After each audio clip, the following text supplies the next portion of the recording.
আমার সাথে দেখা করতে গেলে নাকি ভিসা করে টিকিট কেটে বিলাত যাওয়া লাগবে।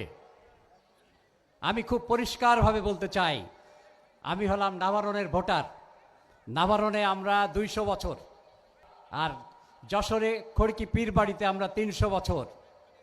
যখন আমিরে জামাত আমাদের নেতা ডাক্তার শফিকুর রহমান ভাই লন্ডনে আমাকে বললেন, অনেক দিন বিদেশে থেকেছ, এখন দেশ গড়ার সময় এসেছে, দেশে চলে আসতে হবে, তখন আমি আমার ব্রিটিশ পাসপোর্ট এবং বিলাতে এখনও 7 বছর চাকরি আছে, সেই চাকরিতে ইস্তফা দিয়ে আমি আপনাদের কাছে চলে এসেছি। আলহামদুলিল্লাহ। অনেকে বলেছিল আমি নাকি পাগল হয়ে গেছি।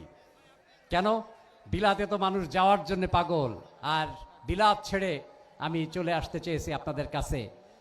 এবং ওয়াদা করছি যে আল্লাহ যতদিন বাঁচিয়ে রাখেন, ইনশাআল্লাহ সুখে দুঃখে আপনাদের সাথে থাকব, এবং যখন ডাক এসে যাবে তখন আপনাদের মাঝে থেকে যেন আল্লাহর কাছে ফিরে যেতে পারি ইনশাআল্লাহ।